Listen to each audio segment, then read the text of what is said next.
Les voy a pedir que tengan mucho cuidado en estos días en cuanto a que estén atentos a revisar los mensajes,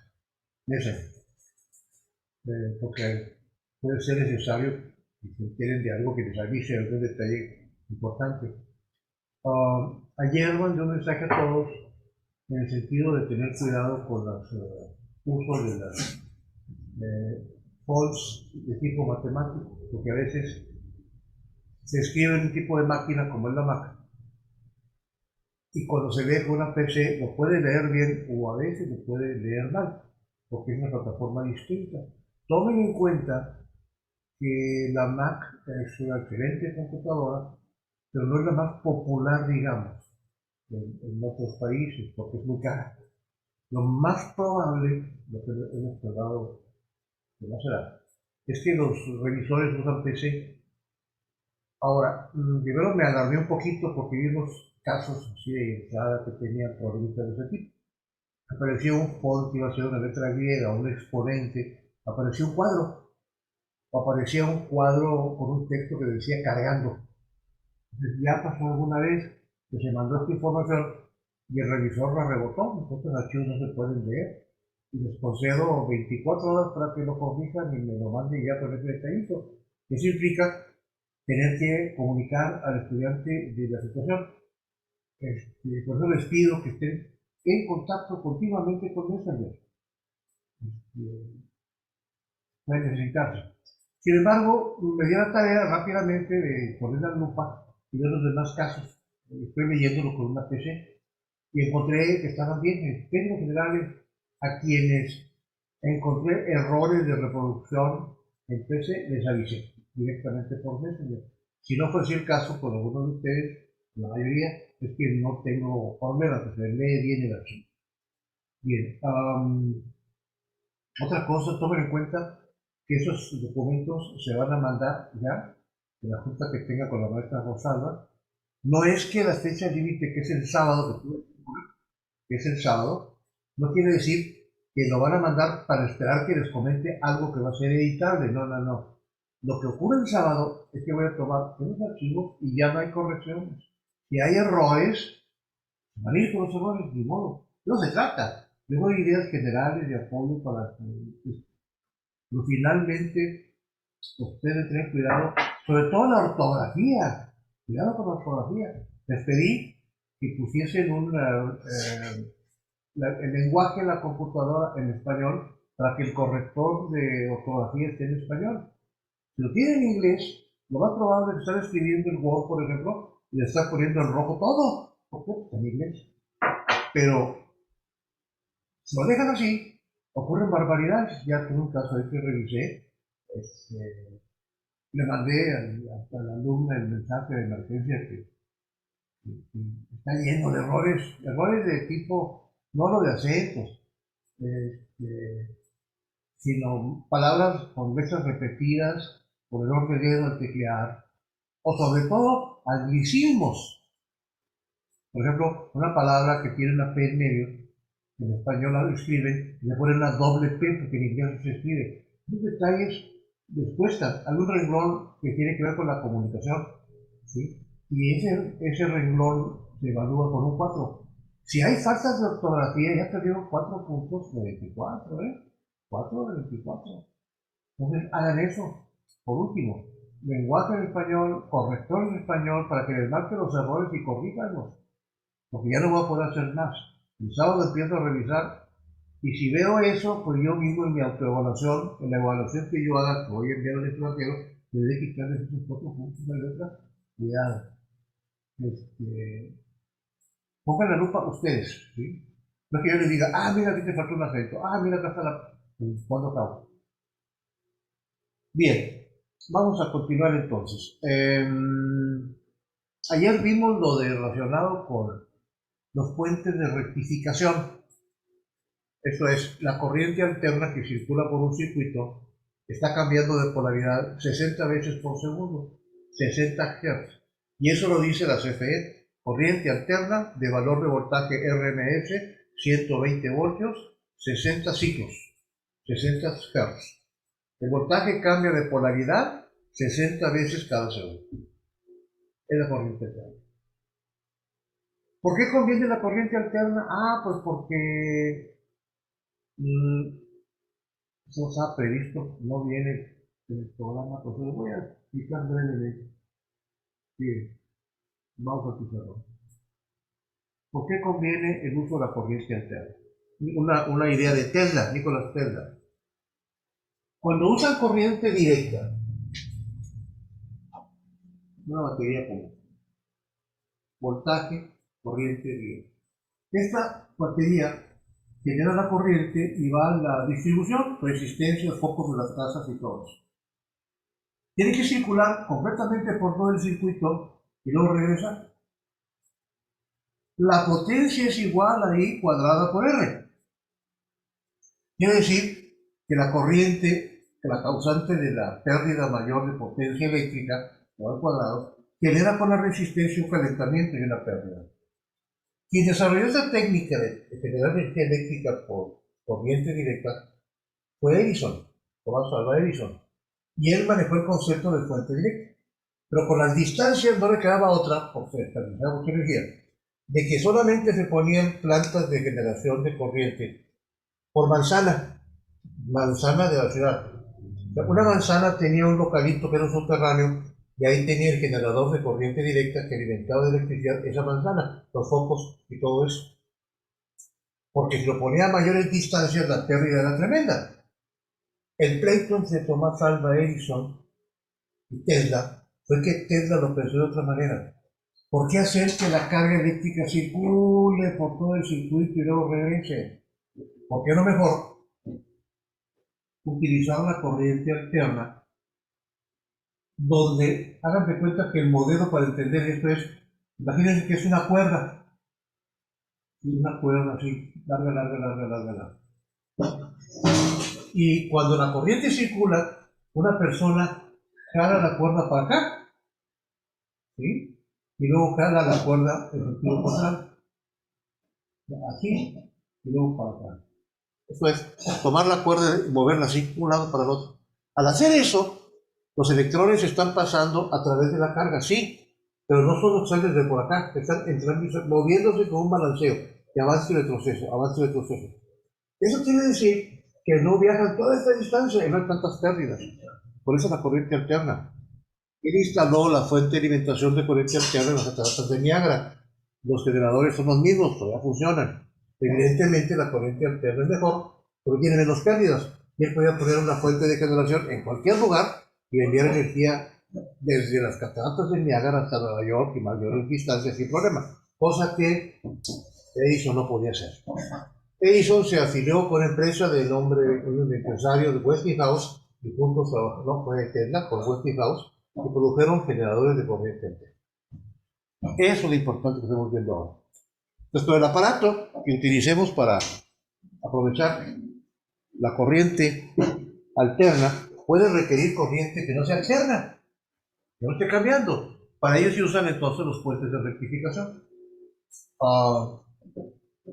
Repasamos brevemente eso, es muy importante. Voy a compartir pantalla.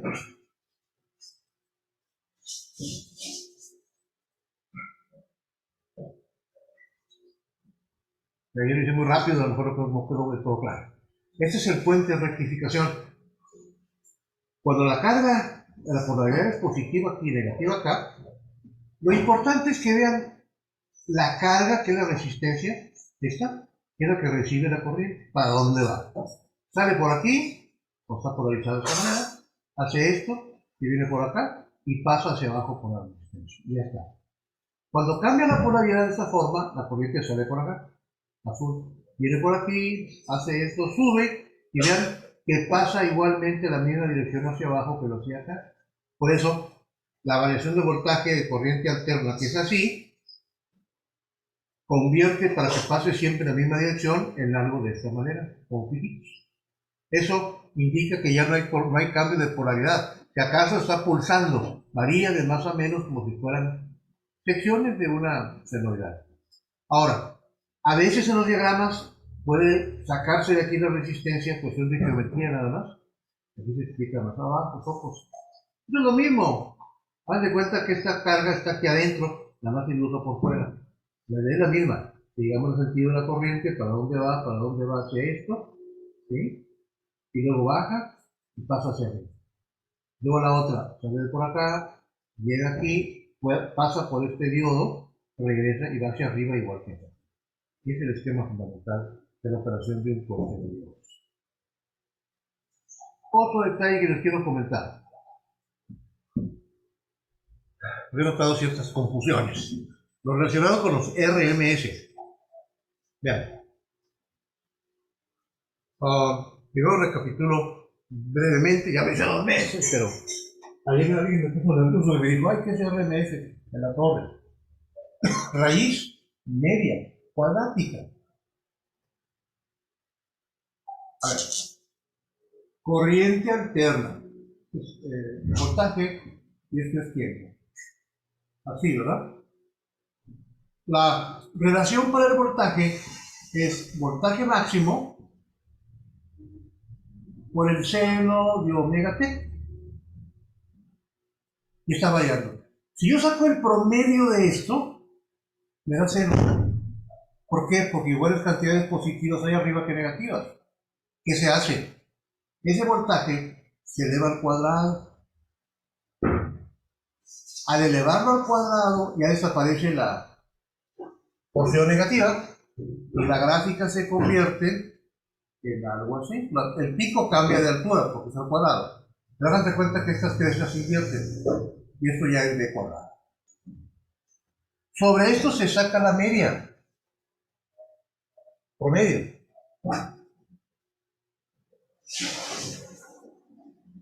De tal forma que ese promedio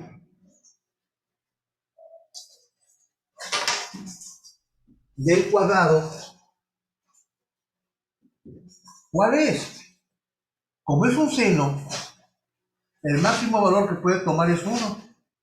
El promedio del cuadrado, que hablamos del cuadrado, el promedio es un medio, la mitad de 1. De tal forma que si sacamos este promedio, esto me va a dar un medio. Un medio, de tal forma que al sacar la raíz cuadrada de esta cantidad de cuadrado, ¿sí? Me va a quedar 1 sobre la raíz cuadrada de 2. El valor RMS es justamente eso, el valor del promedio del cuadrado, y vale 1 en raíz de 2.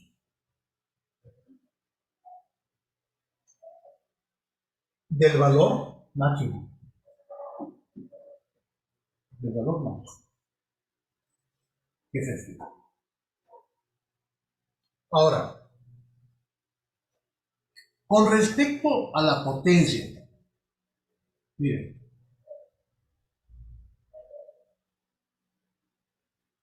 va de nuevo, tenemos así, voltaje, o puede ser la corriente, porque como está conectado voltaje y corriente por la ley de Ohm o una resistencia, la variación del voltaje y la corriente es del mismo tipo.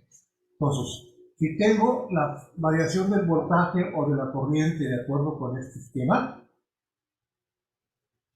evidentemente, una vez que se completa un ciclo, que es aquí, tengo un periodo. Y aquí tengo medio periodo.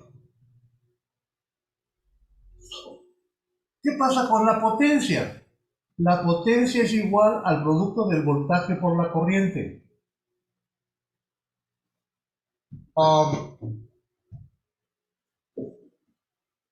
Esto implica V0 seno de omega t por la corriente I0 seno de omega t.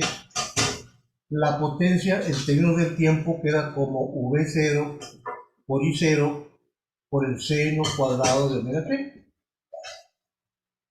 Pues es lo mismo, estoy multiplicando dos variables que generan la misma función al cuadrado. Quiere decir que la gráfica para la potencia tiene que ser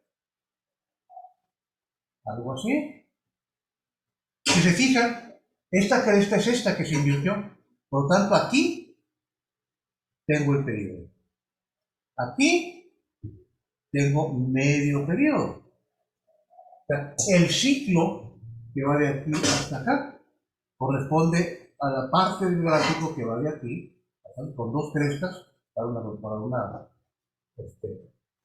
vuelta completa. Entonces, el valor de la potencia RMS pues es igual a 1 en raíz de 2 por la voltaje inicial, por 1 en la raíz de 2 por la corriente máxima, perdón, y eso me va a dar un medio de V0 por I0. La potencia RMS es igual a la mitad de la potencia máxima.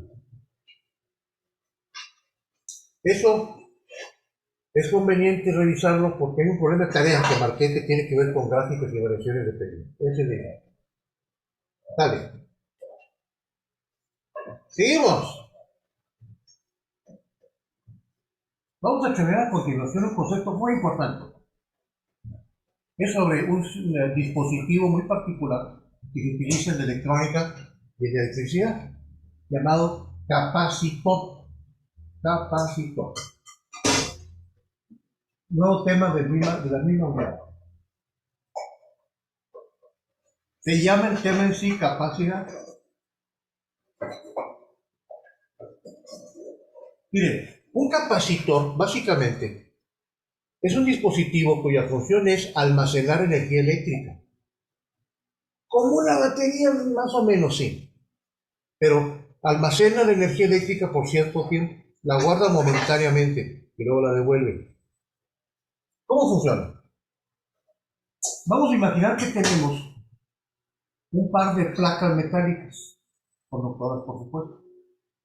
Esto va conectado a una batería de corriente directa. Esto es voltaje, corriente directa, no alterna. Aunque funciona para corriente alterna, de hecho su función es con corriente alterna, pero para entender cómo opera, primero digamos que es corriente directa. Bien, esta placa es positiva y esta es negativa. La carga negativa y la positiva tienden a unirse, a buscar rutas para cancelarse por atracción eléctrica de acuerdo a la ley de Coulomb. Quiere decir que este lado positivo de la batería va a generar una corriente eléctrica y va a cargar positivamente esta placa. Por lo tanto, la negativa va a cargar negativamente esta otra placa. Aquí lo interesante es, estamos hablando de una separación sumamente pequeña, de 1 milímetro, digamos. 1 milímetro. Ocurre que estas cargas pretenden unirse por atracción eléctrica.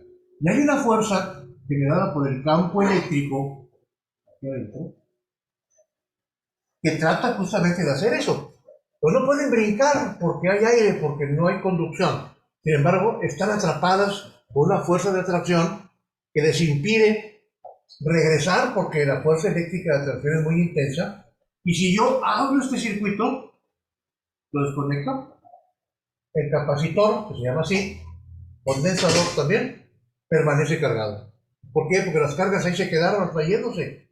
Yo puedo desconectar la batería y vería que tengo ese dispositivo con carga. Mientras no haya otra opción, ahí van a permanecer. Realmente, si lo dejo mucho tiempo a la larga, el mismo aire va a ir haciendo que las cargas se vayan dispersando y acaba por desactivarse, por descargarse. Pero puede durar mucho tiempo. Cuando yo era estudiante de física, hace mucho tiempo, nuestro profesor de electrónica era un profesor muy gracioso, digámoslo así, me divertía mucho. Y en el laboratorio había quienes cargaban condensadores y los dejaban arriba de las mesas.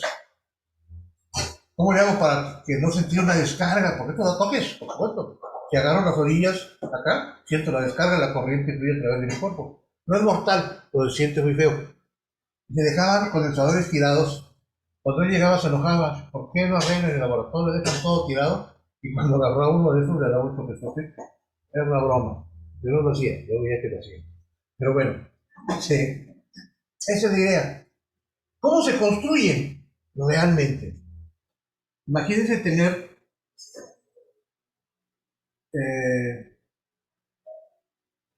dos tiras de metal. Por ejemplo, papel aluminio. Y esas tiras de papel las colocamos frente a frente. Piso de lado, pues, las acercamos mucho, mucho, mucho. ¿Cómo le hago para que no se toquen? Si se tocan, se descargan. Lo que se hace es que en medio se coloca un papel como encerado, puede ser. El papel encerado es un aislante. Y ese papel encerado permite que se acerquen mucho las placas sin que se toquen, porque el papel no lo permite. Y este papel es aislante. Se llama dieléctrico. Material dieléctrico. Es un aislante. Tiene una función importante el dieléctrico, porque al ser no conductor, de nuevo, tengo las placas, la positiva y la negativa, y está el campo eléctrico, E0 voy a llamarle, por las placas solas. Si el campo es muy intenso, puede brincar una carga a través del espacio, hay un chispazo, y se descarga el condensador. Si creciera mucho el campo eléctrico, si la carga es muy intensa. Cuando ocurra el salto de la carga, ese chispazo, ese condensador, ese capacitor, se va a la basura, ya no sirve porque se quema. No debes hacer el chispazo. Dicen, el capacitor está dañado porque tiene fugas. Fugas es que brinca la carga de un lado al otro, no debe ser. Solución, que es lo que se hace cuando se fabrica. En medio colocamos el material dieléctrico, esa placa de plástico, lo que sea, y la carga positiva de arriba, aunque esto es un no conductor, sí induce carga contraria en la pared. No circula, pero la carga negativamente por inducción. Del otro lado, carga positiva. Se dan cuenta que dentro del dieléctrico se produce un campo eléctrico, ED, que va hacia arriba. Este campo del dieléctrico es contrario, y eso hace que en definitiva el campo final sea la diferencia, de tal forma que el campo eléctrico final es menor que el campo que ve al principio. Nos reduce el campo eléctrico el dieléctrico. Y al reducir el campo, reduce el riesgo del chispazo de la descarga. Un capacitor que le ponga un dieléctrico se vuelve más capaz de almacenar carga sin que haya una descarga. Funciona mejor. Y técnicamente lo que hacen es tira de aluminio, y en medio papel encerado, el caso más sencillo. Se hace un sándwich. Ya que está ese sándwich con las dos cosas, simplemente lo enrollan. Y al enrollarlo se produce una figurita como un cilindro, así, con los conductores, que son los cables que van por acá. Entonces tengo adentro las dos placas enrolladas ocupando muy poco espacio, separadas una cantidad muy pequeña que es el grosor de la placa de aislante, papel encerado, con el dieléctrico, y así se construye un capacitor. Me fui a la red pidiendo ayuda otra vez a Steren, para que vean qué es físicamente un capacitor. Déjenme.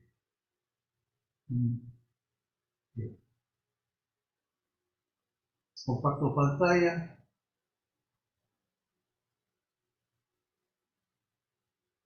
Ahí está. Vale 15 pesos. Aquí tengo dos capacitores. Estos capacitores, hay una gran cantidad, ¿no?, de diferentes tipos de capacitores. Aquí son los saladitos. Eso mide milímetros, son muy chiquitos. Que aquí en el lomo dice la capacidad que tiene. Este en particular dice 2200 MF, microfaradios.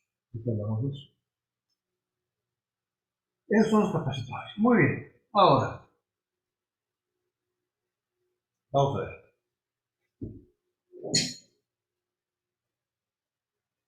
¿Cómo se mide la capacidad que tiene un condensador de almacenar carga eléctrica? O sea, bodeguito de almacenamiento de carga. El parámetro que se utiliza es justamente la capacidad. La capacidad para un condensador, repito aquí el modelo,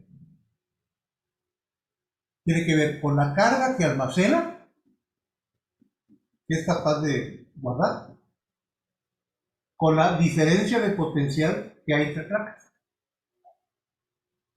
Esta capacidad se define como la carga almacenada entre la diferencia de potencial. La unidad que de aquí resulta es Coulomb sobre voltio. Y esto se llama faradio. F. La capacidad se mide en faradios. Esta operación de división tiene sentido, si se fijan. Porque digo, capacidad, que sea más capaz de almacenar carga. Entre más carga guarde, mejor.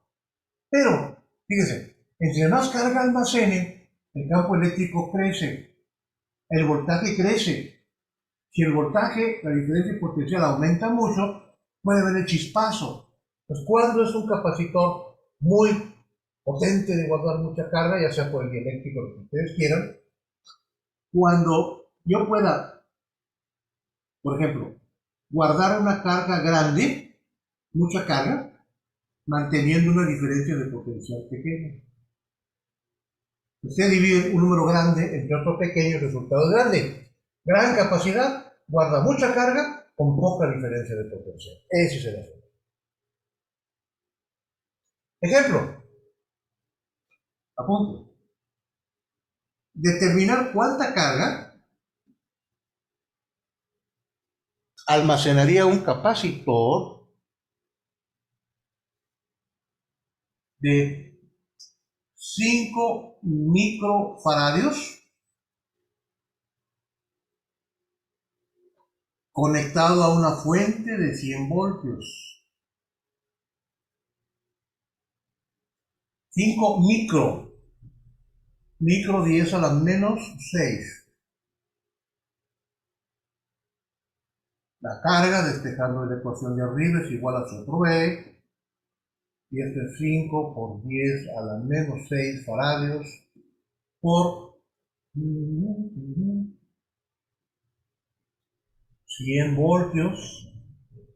Y esto me da 5 por 10 a la menos 4 coulombs. Un cálculo muy sencillo.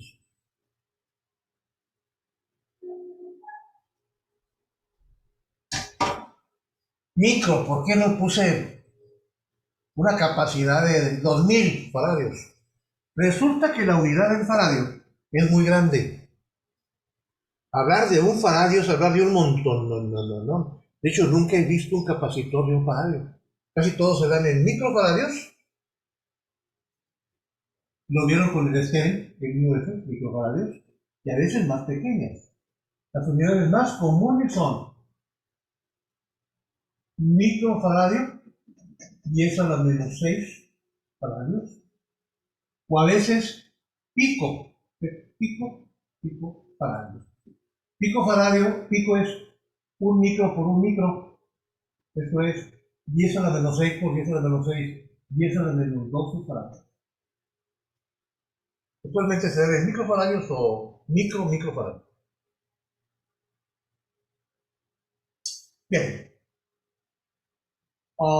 De acuerdo al modelo que estamos examinando, se llama capacitor de placas paralelas. ¿Sí? El capacitor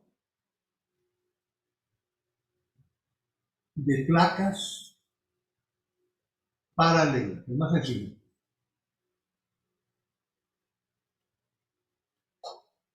Tenemos las dos placas, las dos láminas cargadas.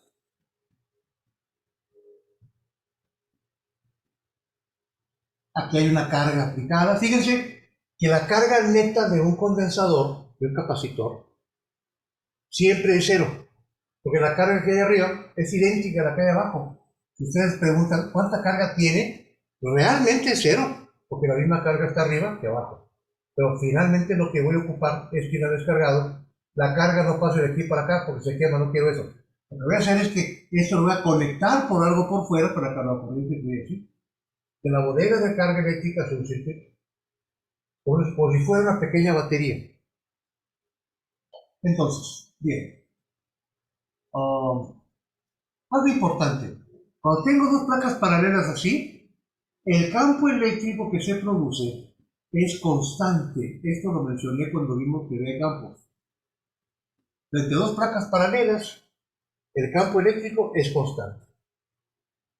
Y cuando el campo eléctrico es constante, la diferencia de potencial que hay, lo puedo poner como E por D, donde D es la separación que hay entre las placas. Campo por distancia cortada. El campo eléctrico entre dos placas paralelas. Sigma, la densidad de carga superficial, sobre epsilon cero. No te lo había visto. Entonces, la capacidad, que es igual a carga sobre diferencia de potencial, la puedo poner como carga sobre sigma sobre epsilon cero por E. Y esto es igual a Q por epsilon cero sobre sigma por E. Finalmente, sigma, densidad de carga superficial, es la carga por la unidad de área.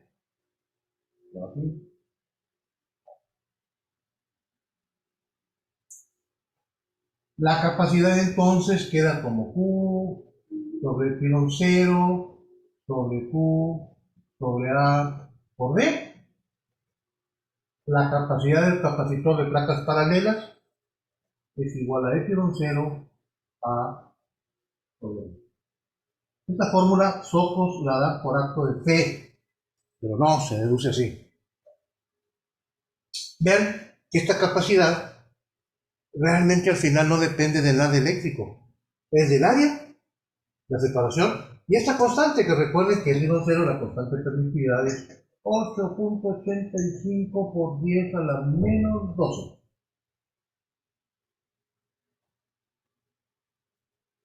Bien, no pide de ahí más detalles, lo de los dieléctricos no pide detalles, y no nos vamos a dedicar tiempo si no es necesario. Solamente comento, con dieléctricos, la plaquita extra aislante que mejora la capacidad, la fórmula para capacidad, que es esta, es el 0 a sobre D, se multiplica multiplicando por una constante. Esa se llama constante dieléctrica. Y depende del material que usen, si es papel encerado, plástico, lo que sea. Normalmente son números que será 5, 7, 9, depende del material. Pero no lo vamos a usar. En el vacío, la constante vale 1. Y tengo la fórmula tal cual, que es esta. No más detalles. No hay problemas que tengan que ver con la constante dieléctrica. Solamente el programa menciona que sepamos qué es lo que hace, pero hasta ahí. Bien. El faradio es una unidad muy grande. Vamos a ver, un problema. Apunto.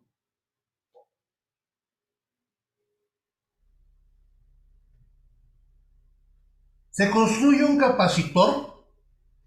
El capacitor y condensador funcionando. Se construye un capacitor de placas paralelas.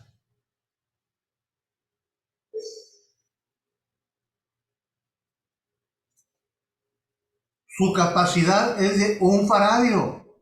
Vamos a suponer 1 faradio. Las placas son cuadradas.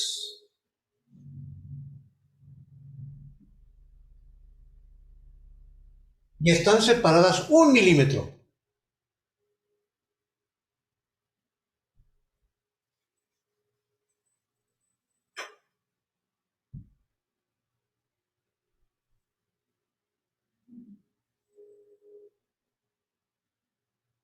Determinar la longitud de lado de las placas.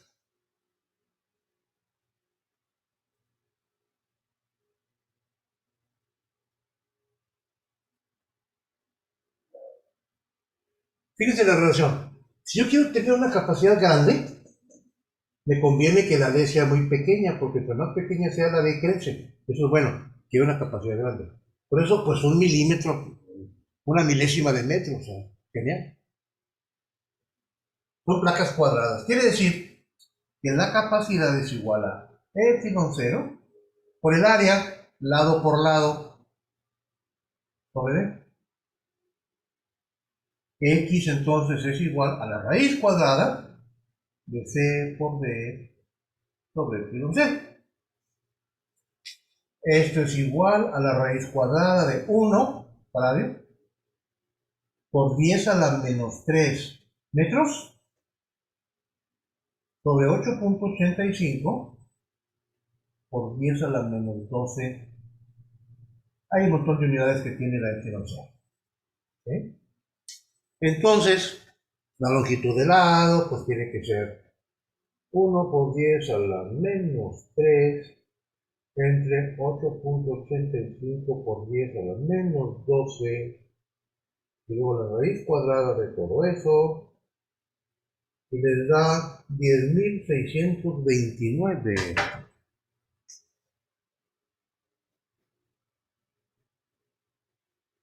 metros. Pues 10.5 más o menos kilómetros. Profe, ¿el Faraday con qué se canceló? O sea, ¿por qué no es Faraday metro? Aquí hay otras unidades. Es que el Farad es la palabra, Farad es Coulomb sobre voltio. Y eso tiene un montón, al final se cancela todo y quedan metros. Recuerda que esta constante viene de la ley de Coulomb, no quise detenerme en eso. Pero pues nada. Entonces fíjense, 10.5 kilómetros de lado, el tamaño de la lámina de las placas paralelas para que funcione ese capacitor de un faraday. Kilómetros. Por eso les digo que el faraday es una unidad muy grande y por eso las unidades propias adecuadas comunes son microfaradios o picofaradios. ¿Alguna pregunta hasta aquí? Profe, yo tengo una pregunta general para el examen. Ahorita que estamos viendo tipo de unidades, a la hora, A ver, dime. que si a la hora del examen vamos a tener que tener muy buen conocimiento de qué unidades usar o todo se va a manejar, o sea, y por parte del BEI, por ejemplo, Recuerda que en el examen no puedes poner en las respuestas unidades, los números. Pero yo espero que sí las pongan en el papel, más que nada por aquello de que sin darse cuenta me revuelven centímetros con kilómetros y eso lleva un error. Yo espero que sí las pongan. No espero el desglose, y de hecho aquí yo lo estoy haciendo. Si yo pongo el faradio como coulomb sobre voltio, metro, y busco la ley de Coulomb en qué se da todo esto, que son newton, el metro cuadrado, coulomb al cuadrado. Sí da, pero no me interesa meterme en eso, de que ay, lo hizo mal porque no le puso el desglose y la cancelación. Que fue lo que Randy preguntó ahorita. No, no me interesa. Pónganlo en el papel, más que nada porque puede haber errores. Cuidado con meter en electricidad, para acabar con todo. En toda la electricidad, desde ley de Coulomb hasta ley de Faraday, campo, en todo el universo que tiene que ver con el electromagnetismo, no está permitido usar otras unidades que no sean el MK, el kilogramo, el metro y el segundo. No se permiten los milímetros de ninguna forma. No hay una unidad eléctrica que esté dada en función de milímetros. Entonces, sistema internacional, kilogramos, metros y segundos. Pero verifíquenlo. Yo, por ejemplo, aquí les di separado 1 milímetro. Ah, caramba, 1 milímetro, no, metros. Es la idea.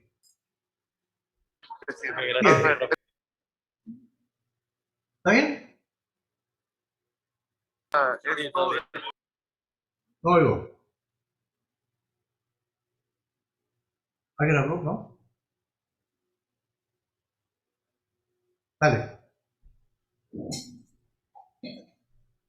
Los capacitores se pueden conectar en un circuito como lo hacemos con las resistencias. Hay conexiones en paralelo, conexiones en serie de condensadores.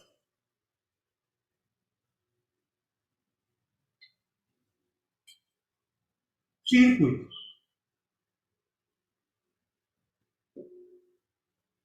En serie, como fueran las resistencias, pero ahora son condensadores. Supongamos que tenemos 3 capacitores, 3 condensadores. Y estos van conectados a una batería, más y menos voltaje. Fíjense que cuando se conectan los capacitores a una batería, aunque sean varias, la carga eléctrica se da por inducción. ¿Qué quiero decir? Que este primer capacitor C1, C2, C3, se va a cargar con cierta cantidad de carga. Aquí en medio, este tramo que está en medio está totalmente desconectado del mundo. ¿Por qué? Espacio vacío y espacio vacío. Pero por inducción eléctrica, de este lado, voy a tener la carga idéntica menos Q. Si estaba descargado por inducción, por separación de carga, y voy a tener una carga de signo diferente de valor más Q.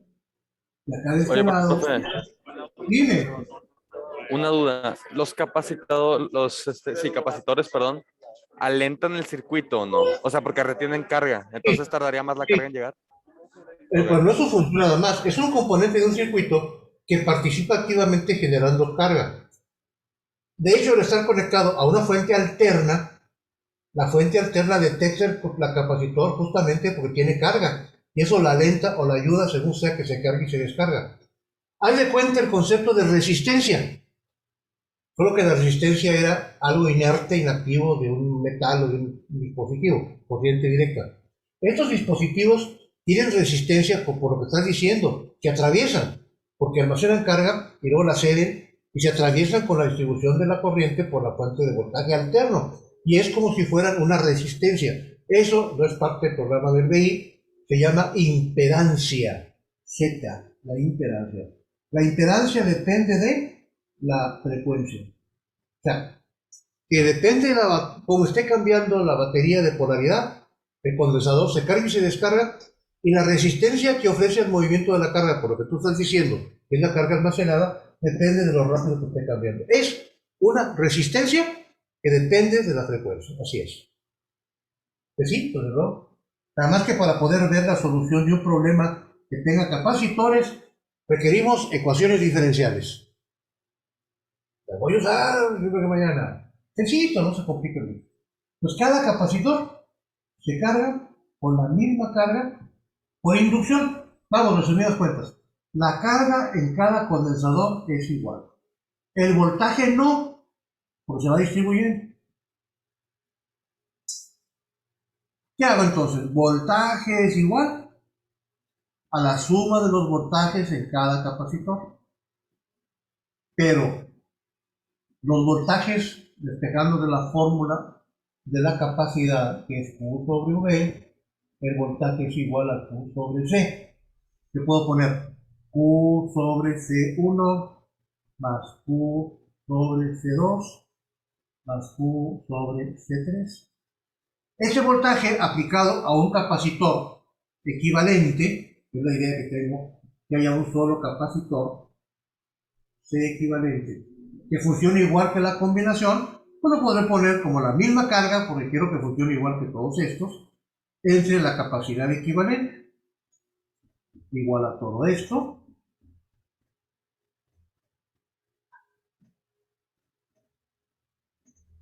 Elimino las Qs y tengo la fórmula para reducir conexiones de capacitores en serie,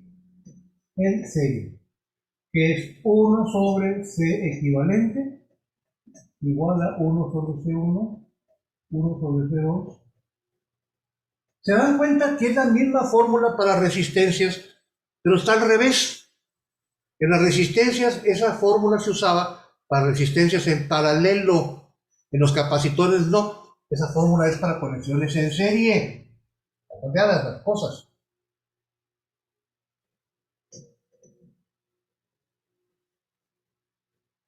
Por ejemplo, si tengo un circuito con dos capacitores, ¿sí? Y este vale 3 microfaradios y este vale 4 microfaradios, funcionan las operaciones como antes hicimos con las resistencias.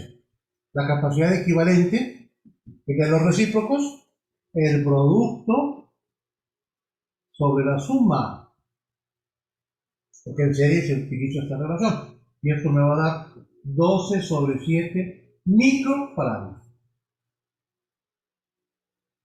¿Sí? La unidad corresponde, tengo micro por micro, que arriba van a preguntar, micro por micro arriba y micro abajo, pum, pum, me queda micro para abajo.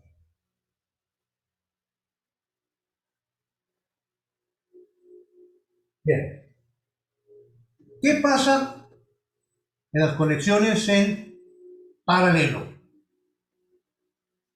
Debe ser lo opuesto, Julen. En paralelo tengo tres capacitores, digamos, C1, C2, C3. Tengo la fuente de alimentación, la fuente de voltaje. Es válido lo que antes vimos, si están conectados en paralelo, el voltaje tiene que ser el mismo. La carga entonces ya no es igual. Porque si tengo C es igual a Q sobre B, si digo que el voltaje es igual y la capacidad es diferente, pues la carga debe ser distinta.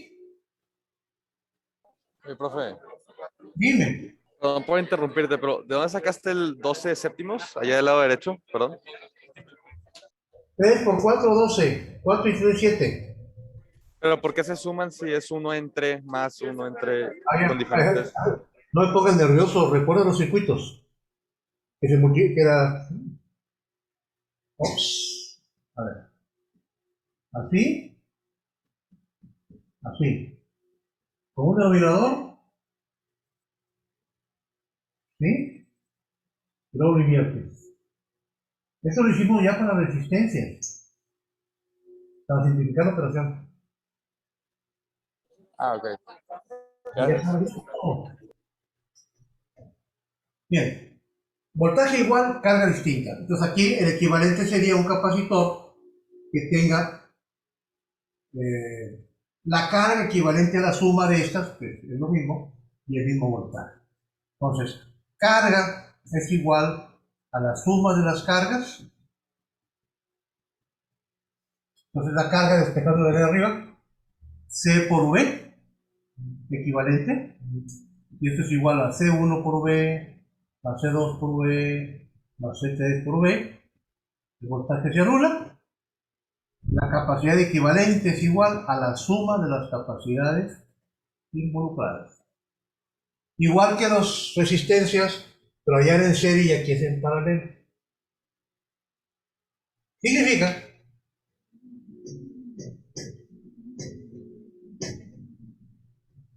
que si tengo, por ejemplo, un capacitor aquí que vale 2 microfarados, y acá tengo otro capacitor que vale 1 microfarado, y acá tengo otro capacitor que vale 5 microfarados, es una suma. Entonces 2 más 1 más 5, 8 microfarados. Eso ya está muy practicado con circuitos con resistencias. Es la misma idea, pero al revés.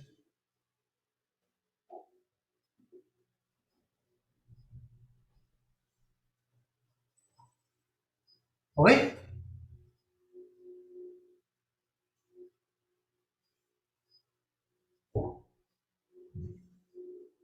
Aquí lo voy a parar.